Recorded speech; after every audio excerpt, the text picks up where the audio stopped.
नमस्कार, KTV news में आपका स्वागत है। मैं हूं स्तुति और आइए एक नजर डालते हैं शहर की प्रमुख सुर्खियों पर।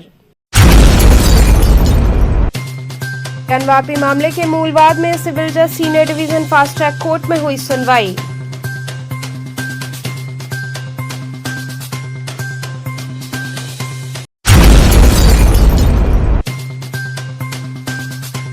गंगा सेवा निधि द्वारा आकाशदीप प्रज्वलन की शुरुआत हुई। देश के अमरवीर योद्धाओं की स्मृति में कार्तिक मास पर्यंत जलेंगे आकाशदीप।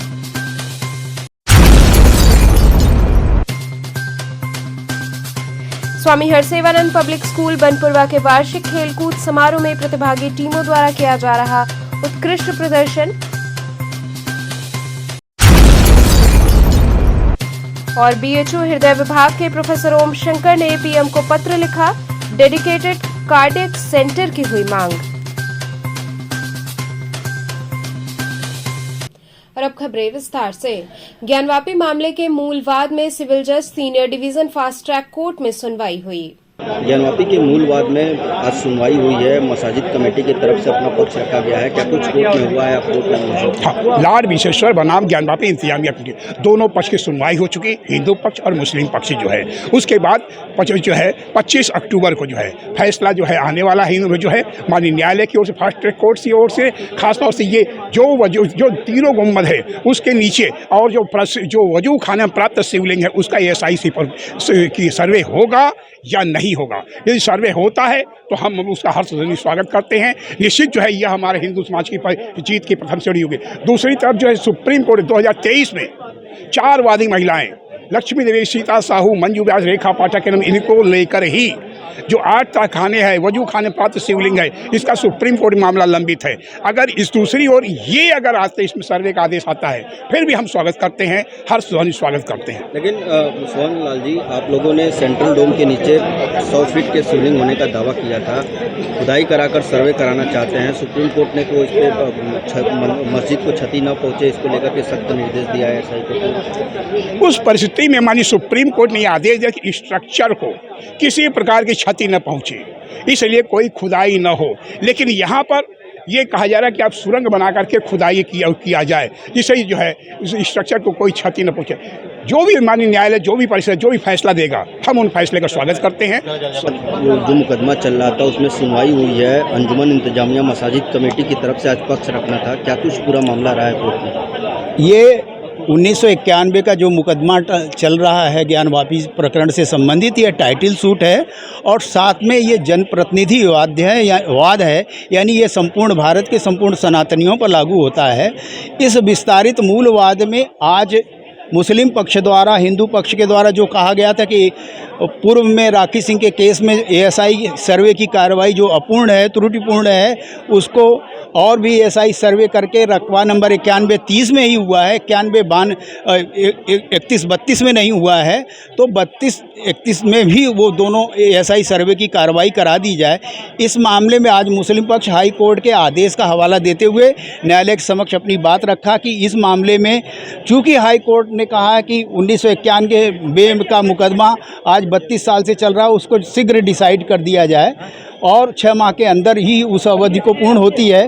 परंतु इतना लंबा खींचने के बाद आज पहली बार देखा कि मुस्लिम पक्ष ने बड़ा साफ कहा कि इस मामले को शीघ्र निस्तारित किया जाए। जिनकी नीति थी लटकाओ भटकाओ अटकाओ की, वो शीघ्र सुनवाई चाह रहे हैं। आश्चर्य का विषय है। और वो कह रहे हैं कि किसी प्रकार से जो एफिडेविट दे के मामला कहा गया है कि न्यायालय के समक्ष कि ये जो पूरक SI सर्वे होना चाहिए, ये एडिशनल SI सर्वे न हो, इसकी कोई आवश्यकता नहीं, शीघ्र सुनवाई किया जाए। अंजुमन इंतजामिया के और वक्फ बोर्ड के भी अधिवक्ताओं ने अपना आर्ग्यूमेंट रखा और साथ में हिंदू पक्ष यानी हमारे द्वारा माननीय न्यायालय के समक्ष हाई कोर्ट, सुप्रीम कोर्ट के ढेर सारे केस ला को भी सबमिट किया गया। तो आशा है कि 25 अक्टूबर को आदेश अवश्य आ जाएगा। लेकिन मदन जी, सुप्रीम कोर्ट ने जैसा कि ये मांग कर रहे हैं, ये जो ड्यूली प्रोटेक्टेड सील एरिया है वजू खाने का, जिसमें शिवलिंग प्राप्त हुए हैं, ये आदेश उस पर लागू होता है। 2022 का आदेश है, यानी 19 मई का। तो उस आदेश के आलोक में ऐसा कहते हैं कि इसका पूरी तरह से आबद्ध है, सुप्रीम कोर्ट से आच्छादित है, ऐसा नहीं है। उस अम्ब्रेला के तले सारा मामला नहीं आता है, केवल उसको छोड़ के तो ये आर्ग्यूमेंट न्यायालय के समक्ष रखा जाएगा और हमारी प्रार्थना पत्र पड़ी हुई है, उस पर सुनवाई शेष है, तो शीघ्र ही सुनवाई इस पे होगी। दोनों पक्षों की बहस पूरी हो गई है। दोनों पक्ष यानी मुस्लिम हिंदू पक्ष ने इस मामले में एएसआई सर्वे की पूरक जो प्रार्थना पत्र है और एडिशनल एएसआई सर्वे हो, उस पर पूरी तरह से सुनवाई पूरी कर ली गई है। मुस्लिम पक्ष का ये भी आरोप है क्या कि मुकदमा अभी भी काफी विलंब से चल रहा है, जबकि ये बातें तो हिंदू पक्ष कही जाती है, मुस्लिम पक्ष भी कही। निस्संदेह हाई कोर्ट का आदेश इसी 1991 का जो टाइटल सूट है, इस मामले में आदेश आया था कि 6 माह के अंदर, गत वर्ष यानी 2023 में, कि 6 माह के अंदर इस मामले को डिसाइड किया जाए, और ये लंबित हो रहा है क्योंकि 32 साल से ये मुकदमा लगातार चल रहा है और राष्ट्रीय महत्व का मुकदमा है। इस नाते इस मुकदमे को शीघ्र निस्तारित किया जाए। तो अतः आज हम आशा करते हैं कि जो हमारी पूरक प्रार्थना पत्र है एएसआई सर्वे कराने की, वो भी होगी और 25 अक्टूबर को इसमें आदेश निर्गत होगा। गंगा सेवा निधि द्वारा आकाशदीप प्रज्वलन की शुरुआत हुई। देश के अमर वीर योद्धाओं की स्मृति में कार्तिक मास पर्यंत ये आकाशदीप जलाए जाएंगे। 1999 कारगिल युद्ध विजय से गंगा सेवा निधि द्वारा अमर शहीदों की पुण्य स्मृति में आकाशदीप संकल्प का विस्तारीकरण एवं राष्ट्रीय रूप दिया था। संस्था द्वारा भारत के अमर वीर योद्धाओं की स्मृति में संपूर्ण कार्तिक मास आकाशदीप जलाया जाता है। गंगा सेवा निधि द्वारा आयोजित आध्यात्मिकता और राष्ट्रवाद को समर्पित भव्य देव दीपावली महोत्सव के साथ ही आकाशदीप का समापन किया जाता है तथा भारत के अमर वीर योद्धाओं को भागीरथ शौर्य सम्मान से सम्मानित भी किया जाता है। काशी में सदियों से गंगा घाटों पर अपने पूर्वजों की स्मृति में उनके स्वर्गलोक की यात्रा के मार्ग को आलोकित करने के लिए आकाशदीप जलाने की परंपरा रही है। 1999 के कारगिल युद्ध ने गंगा सेवा निधि को इस बात के लिए प्रेरित किया कि अतीत से लेकर आज तक के समस्त वीर योद्धाओं की स्मृति में आकाशदीप जलाकर अपनी भावांजलि दी जाए और इस भाव ने काशी की सदियों पुरानी आकाशदीप की परंपरा को राष्ट्रवाद से जोड़ दिया है, जो इस वर्ष रजत वर्ष के रूप में मना रहे हैं। आकाशदीप कार्यक्रम का प्रारंभ दशाश्वमेध घाट पर हुआ। कार्यक्रम का प्रारंभ गणपति वंदना व देशभक्ति गीत से किया गया। गंगा सेवा निधि के संस्थापक स्मृति शेष पंडित सत्येंद्र मिश्र को श्रद्धासुमन अर्पित कर हुआ। इस अवसर पर गंगा सेवा निधि के सुशांत मिश्र, अध्यक्ष सुरजीत सिंह, सचिव आशीष तिवारी, कोषाध्यक्ष एवं पंडित इंदु शेखर शर्मा सहित समस्त सदस्यों ने अमर वीरों को नमन करते हुए अतिथि वृंद का स्वागत किया। वीर शहीदों के साथ ही प्रसिद्ध भारतीय उद्योगपति एवं समाजसेवी स्वर्गीय रतन नवल टाटा को उनके महत्वपूर्ण समाज कार्यों को देखते हुए संस्था द्वारा इस वर्ष संपूर्ण कार्तिक मास आकाशदीप के माध्यम से नमन किया जाएगा। इस अवसर पर कार्यक्रम में मुख्य रूप से उपस्थित मुख्य अतिथि के रूप में अशोक तिवारी, मेयर वाराणसी रहे। सांस्कृतिक कार्यक्रम में प्रोफेसर रेवती साकलकर एवं तबला संगीत प्रीतम मिश्र, हारमोनियम संगीत पंकज मिश्र ने प्रस्तुति देकर शहीदों को नमन किया। इस कार्यक्रम में प्रमुख रूप से हनुमान यादव, सुरजीत, आशीष तिवारी, पंकज अग्रवाल, सिद्धार्थ श्रीवास्तव, पंडित इंदु शेखर शर्मा, अरुण अग्रवाल इत्यादि लोग उपस्थित रहे।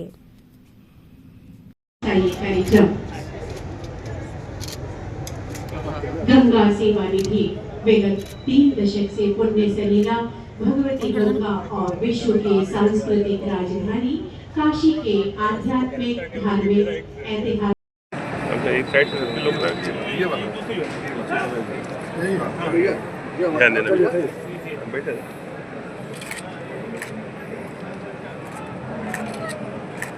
एक ना तो ठीक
फिर अपनी लाश बिठा दी। किया गया है। मुझे लगता है पूरे हिंदुस्तान में एक अलग किस्म का कार्यक्रम है। अपने शहीदों को याद करना, वो भी 32 साल से लगातार।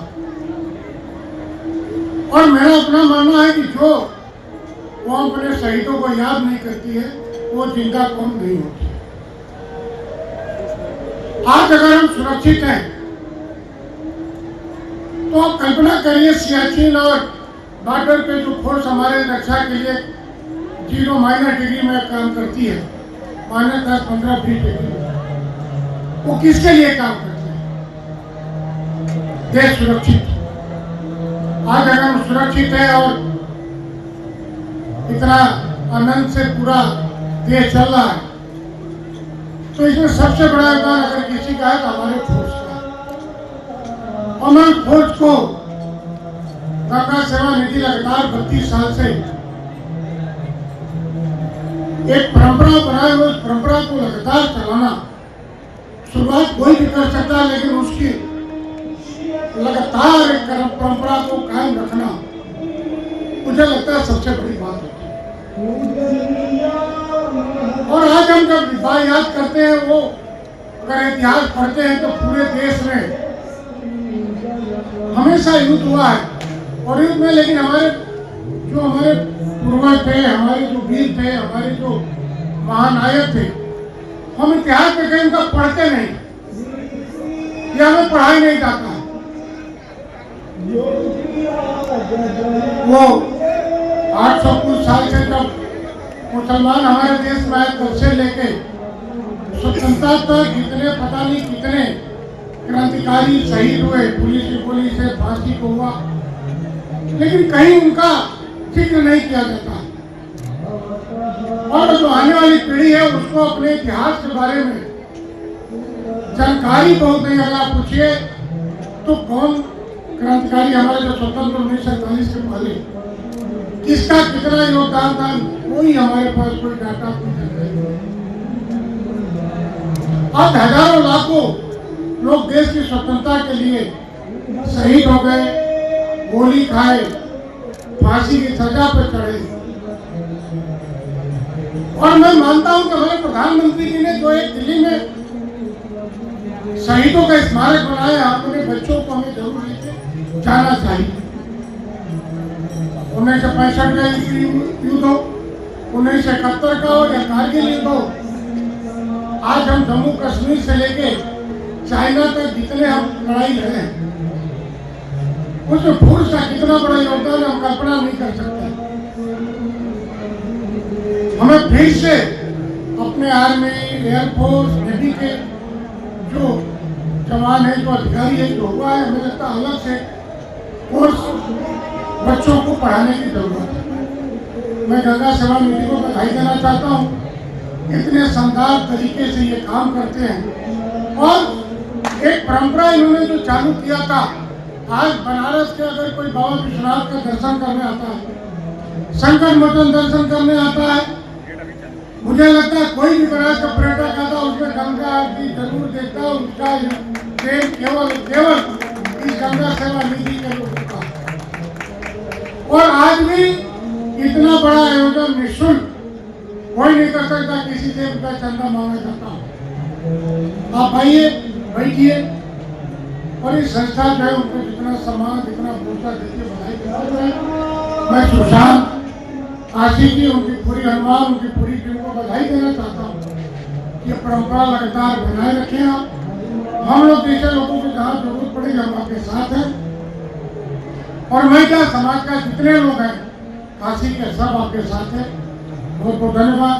जय हिंद, जय भारत। आज का ये जो भव्य और दिव्य कार्यक्रम गंगा सेवा निधि के द्वारा शहीदों की याद में आयोजित किया जा रहा है, ये अपने आप में उस समाज की एक जागरूक सोच और उस समाज की कृतज्ञता उन शहीदों के प्रति ये दर्शाता है। मैं एनडीआरएफ की तरफ से बहुत बहुत धन्यवादी हूँ गंगा सेवा निधि संस्था का, कि उन्होंने इस मौके पर इतना शानदार कार्यक्रम आयोजित किया है और एक संदेश दिया है उन सभी माताओं बहनों के लिए जिनके परिवारों ने अपने स्वजन देश की सुरक्षा के लिए खोए हैं। और ये इस चीज़ का द्योतक है कि समाज और जो हमारे शहीदों के परिवार हैं वो साथ साथ हैं, और इस तरीके के आगे भी कार्यक्रम आयोजित होते रहेंगे तो आने वाले लोगों के लिए, जो हम सब लोग जैसे कार्मिक जो देश की सेवा में लगे हुए हैं, उनके लिए भी एक प्रेरणा का काम करेंगे और एक संतोष का भाव उत्पन्न करेंगे। स्वामी हरसेवानंद पब्लिक स्कूल बनपुरवा के वार्षिक खेलकूद समारोह में प्रतिभागी टीमों ने उत्कृष्ट प्रदर्शन किया। स्वामी हरसेवानंद पब्लिक स्कूल बनपुरवा के वार्षिक खेलकूद समारोह की अंतर सदनीय व अंतर शाखीय खेल में चारों सदन विवेकानंद, टैगोर, दयानंद और रमन के प्रतिभागी टीमों ने अपने अपने खेल का आकर्षक प्रदर्शन किया। इस अवसर पर बाबा प्रकाश ध्यानानंद ने कहा कि खेल सिर्फ मनोरंजन नहीं अपितु मानसिक स्वास्थ्य का प्रमुख स्रोत है। वार्षिक खेलकूद विद्यालयों के सर्वांगीण विकास को प्रोत्साहित करता है। ये प्रतियोगिता उन्हें न केवल शारीरिक रूप से स्वस्थ रखने अपितु अनुशासन, टीम वर्क और आत्मविश्वास जैसे गुणों का भी निर्माण करती है।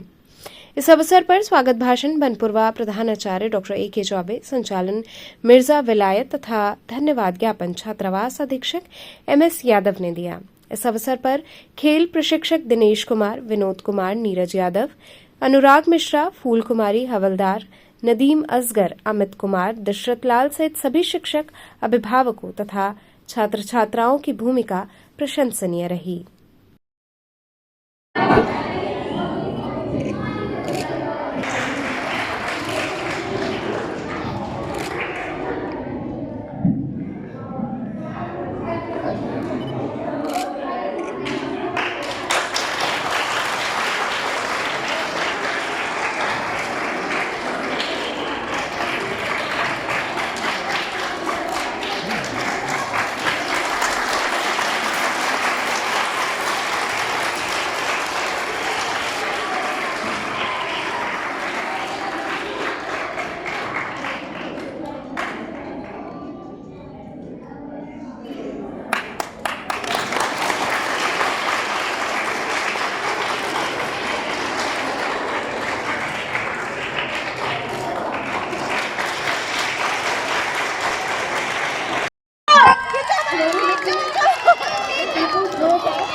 विद्यालयों में वार्षिक खेलकूद विद्यार्थियों के सर्वांगीण विकास को प्रोत्साहित करता है।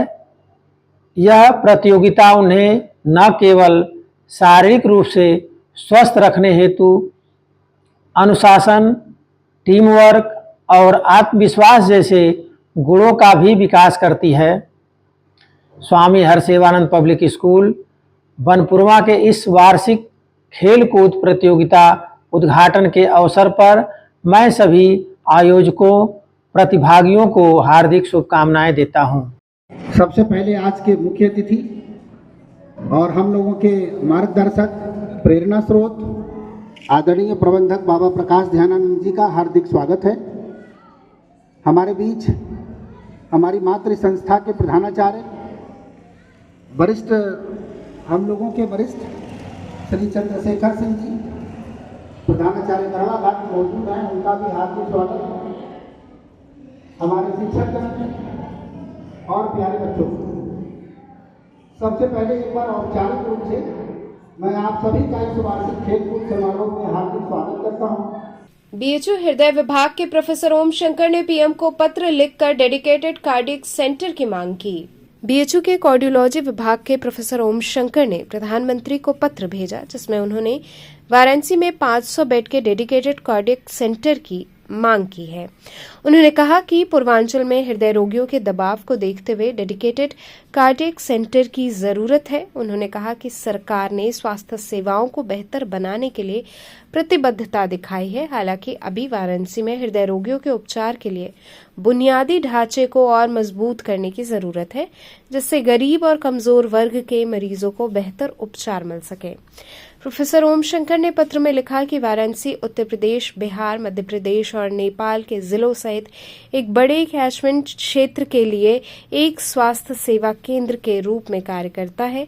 इस क्षेत्र की आबादी मुख्य रूप से ग्रामीण है और कई लोग गरीबी रेखा से नीचे जीवन यापन कर रहे हैं। उन्नत चिकित्सा देखभाल, विशेष रूप से हृदय देखभाल तक पहुंच इन समुदायों के लिए एक चुनौती बनी हुई है। वाराणसी में एक समर्पित कार्डियक सेंटर ये सुनिश्चित करेगा कि इस विशाल क्षेत्र के लोग समय पर सुलभ और उच्च गुणवत्ता वाले उपचार प्राप्त करें। The Vice Chancellor has been pleased to order that Professor Ramesh Chand, Advisor, Alumni Related Relations and Fundraising, ये खुद ही लिखा है, वो कह रहे कि एडवाइजर कोई है ही नहीं। अगर एडवाइजर नहीं है तो ये उन्हीं का लेटर है ना, हमारा लेटर है नहीं क्या?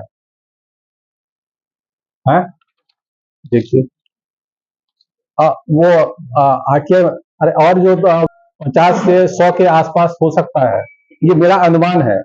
लेकिन इसके लिए जो आरटीआई डाला गया तो उसके जवाब में कुलपति महोदय जी ने कहा कि ऑफिस ने कहा कि मुझे नहीं मालूम कि यहाँ कितने एडवाइजर्स हैं,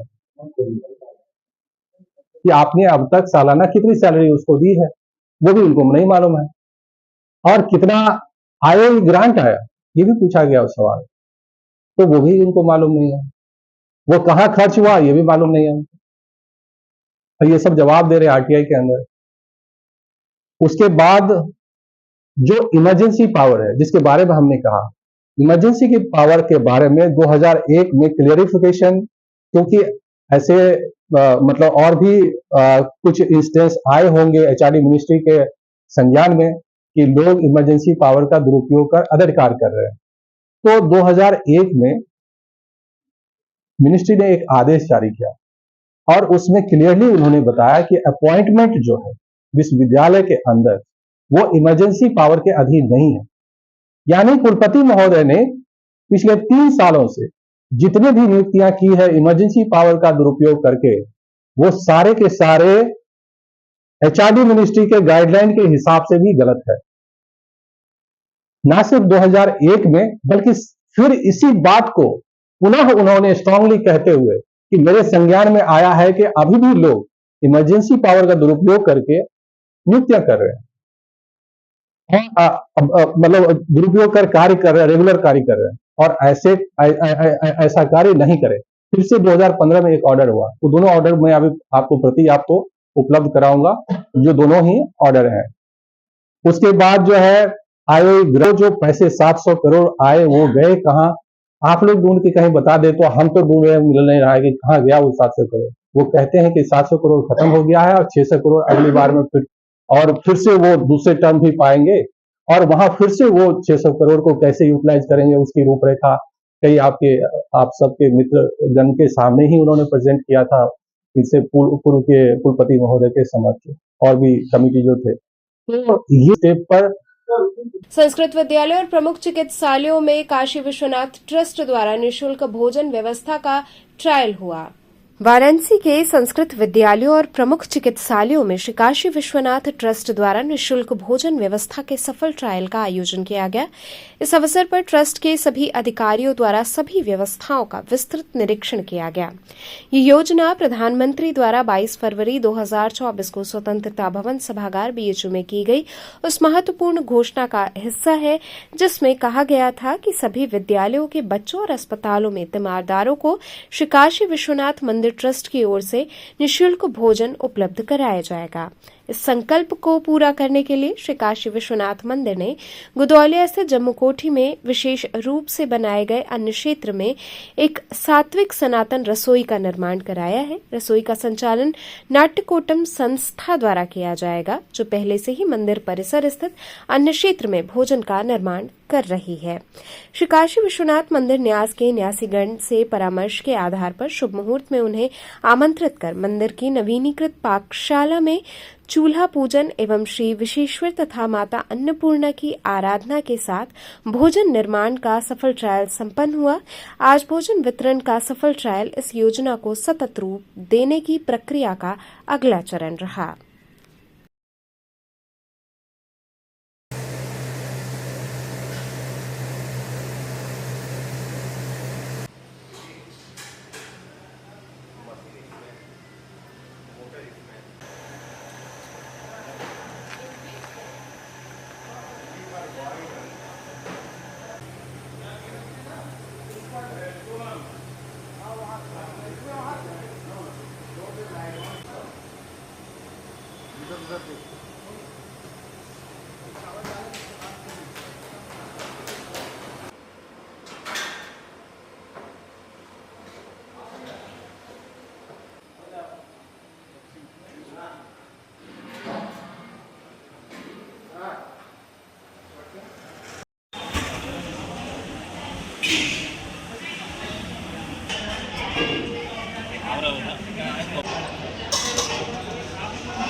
ललित कला विभाग में बौद्ध धर्म पर आधारित मुखौटा कार्यशाला आयोजित हुई।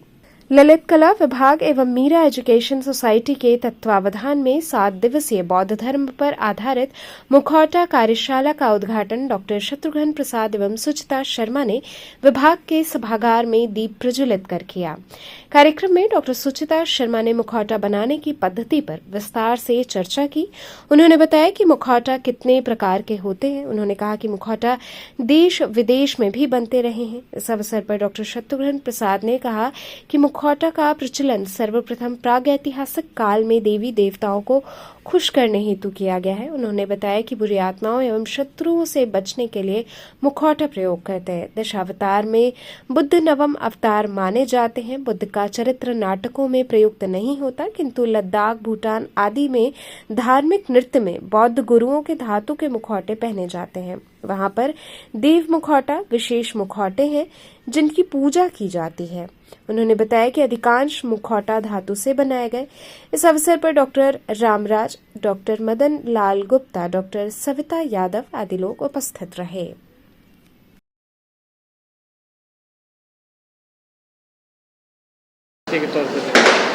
ये मीरा एजुकेशन और ललित कला विभाग के तत्वाधान में यह 7 दिवसीय कार्यशाला का उद्घाटन आज हुआ है। यह 7 दिनों तक बच्चे जो हैं ये बुद्ध धर्म से संबंधित मुखौटा का निर्माण करेंगे और ये नई तकनीक है जो लद्दाख के क्षेत्रों में ज़्यादातर ये मुखौटा बनते हैं, उससे ये बच्चे अवगत होंगे और उस पर कल से जो है वर्कशॉप में काम स्टार्ट होगा। आज उद्घाटन सत्र ही रहा है। उद्घाटन सत्र में कौन कौन लोग शामिल हुए थे? उद्घाटन सत्र में मीरा एजुकेशन सोसाइटी के सचिव हैं, वो आए हैं, जो हिमांशु जी हैं, और दूसरे हैं सुचिता शर्मा हैं जो ये काशी के राजघाट पुल पर बैठे मंगल केवट ने प्रधानमंत्री से मिलने की इच्छा जताई। मंगल केवट पीएम नरेंद्र मोदी से मिलकर मां गंगा और राजघाट पुल की स्वच्छता के बारे में बात करना चाहते हैं। मंगल केवट का कहना है कि राजघाट पुल पर ओवरलोड बालू गिट्टी की गाड़ियां आती जाती रहती हैं। ब्रेकर क्रॉस करते समय बालू और गिट्टी गिरने से लोगों की आंखों में पड़ता है, जिससे एक्सीडेंट भी हो जाता है। मंगल केवट ने जिला प्रशासन से अनुरोध किया कि हमें प्रधानमंत्री नरेंद्र मोदी से मिलने दिया जाए ताकि वे गंगा और राजघाट पुल की समस्या बता सकें। और जिला प्रशासन से अनुरोध है कि हमको मिलने दिया जाए, ताकि राजघाट पुल पर और माँ गंगा स्वच्छता अभियान में बहुत दिन से चला रहा हूँ, और हमारे इतना प्रयास करने के बाद, इतना स्वच्छता अभियान करने के बाद भी करीब 1 कुंटल से 2 कुंटल रोज माला, फूल और पूजन सामान लोग गंगा जी में विसर्जन कर देते हैं। और इस पर से डेली गुजरने वाला बालू और गिट्टी का गाड़ी जो कि लोगों की आंखों में पड़ता है, रोड किनारे लग जाता है, जिससे आए दिन एक्सीडेंट होता रहता है। ये बहुत समस्या है। मैं अपने भगवान जी से मिलकर ये सारी समस्या कहना चाहता हूँ, जिससे माँ गंगा स्वच्छ और सुंदर हो जाए और राजघाट का पुल स्वच्छ और सुंदर हो जाए। तो चलते चलते पुनः एक नजर डालते हैं शहर की प्रमुख सुर्खियों पर। वापी मामले के मूलवाद में सिविल जज senior division fast track court में हुई सुनवाई।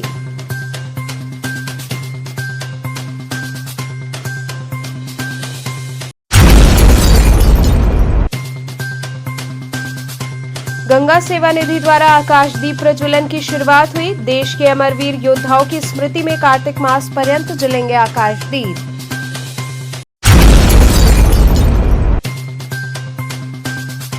स्वामी हरसेवानंद पब्लिक स्कूल बनपुरवा के वार्षिक खेलकूद समारोह में प्रतिभागी टीमों द्वारा किया जा रहा उत्कृष्ट प्रदर्शन।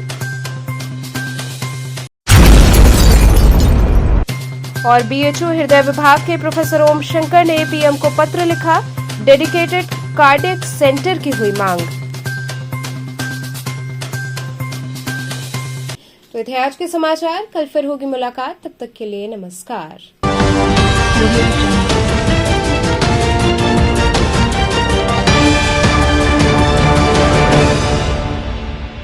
खबरों से जुड़े रहने के लिए हमारे चैनल KTV वाराणसी को सब्सक्राइब करें और लेटेस्ट अपडेट्स के लिए बेल आइकन को प्रेस करें।